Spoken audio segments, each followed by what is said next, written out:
Hi! ఈరోజు మనమొక చాలా చాలా మంచి కథ చెప్పుకోబోతున్నాం.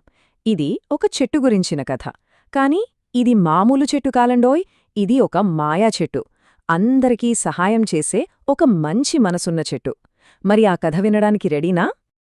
అనగనగా ఒకప్పుడు ఒక పచ్చని కొండల మధ్యలో ఒక అందమైన ఊరు ఉండేదట. మరి ఆ ఊర్లోనే ఒక చాలా స్పెషల్ చెట్టు ఉండేది. దాని ఆకులు గాలికి ఎప్పుడూ సంతోషంగా ఊగుతూ ఉండేవట. ఇదిగో వచ్చేసింది మన కథలో హీరో ఇదే, ఈ మంచి మనసున్న చెట్టు. చూసారా, ఇదే జంతువులకి, పక్షులకి, మనుషులకి, ఇలా అందరికీ ఒక మంచి ఫ్రెండ్ లాంటిది అనమాట. అంటే ఈ చెట్టుకి మనసు నిండా దయ, ప్రేమ తప్ప ఇంకేం లేవనమాట. దానికి పంచుకోవడమంటే అబ్బో చాలా ఇష్టం. వేరేవాళ్లు హ్యాపీగా నవ్వుతే చాలు, ఈ చెట్టుకి కూడా లోపల చాలా హ్యాపీగా అనిపించేది. సరే అయితే ఆ చెట్టు తన ఫ్రెండ్స్కి ఏమేం గిఫ్ట్స్ ఇచ్చిందో చూసేద్దామా? రెడీనా? ప్రతి ఒక్కరి కోసం దాని దగ్గర ఒక మ్యాజిక్ గిఫ్ట్ రెడీగా ఉండేది. ఎవరికైనా కడుపులో గడబడ అని ఆకలేస్తోందా, వెంటనే ఈ చెట్టు తన తియ్యని జ్యూసీ పళ్ళని కిందకి వంచేది. ఇదిగో తీసుకో, కడుపు నిండా తినేయ్ అనేదనమాట. ఆ పళ్ళు తినివాళ్లు వావ్ యమ్మీ అనగానే ఈ చెట్టుకి ఎంత ఆనందమో! అమ్మో, ఎండలు మండిపోతున్నాయి. సూర్యుడు భగభగ అంటున్నప్పుడు ఎవరైనా అలసిపోతే ఈ చెట్టు తన పెద్ద పెద్ద ఆకులతో ఇక్కడికిరా, నా నీడలో కూర్చో, చాలా చల్లగా ఉంటుంది అని పిలిచేది. ఆ చల్లని గాలికి వాళ్లలా హాయిగా నిద్రపోతుంటే చూసి ఈ చెట్టుకి భలే సంతోషంగా అనిపించేది.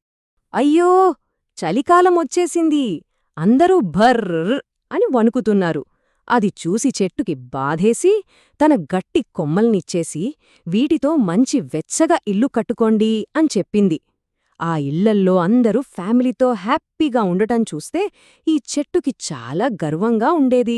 అలా రోజులు గడిచాయి, సంవత్సరాలు గడిచాయి. మన మంచి చెట్టు ఇస్తూనే ఉంది. కాని అన్నీ ఇచ్చేశాక పాపం ఆ చెట్టుకేమైందో చూడాలి కదా.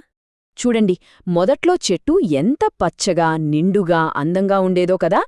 తర్వాత తన కొమ్మలన్నీ ఇచ్చేయడంతో అలా అయిపోయింది.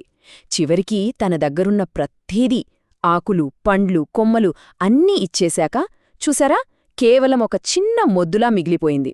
అయ్యయ్యో, ఇప్పుడు తన దగ్గర ఇవ్వడానికి ఏమీ లేదు కదా. మరి మన చెట్టుకి ఇప్పుడు చాలా బాధగా ఉండి ఉంటుందా, ఏడుస్తోందా? ఏమనుకుంటున్నారు? ఒకసారి ఆలోచించండి చూద్దాం. సరే, మరిప్పుడు అసలు విషయమేంటో తెలుసుకుందామా?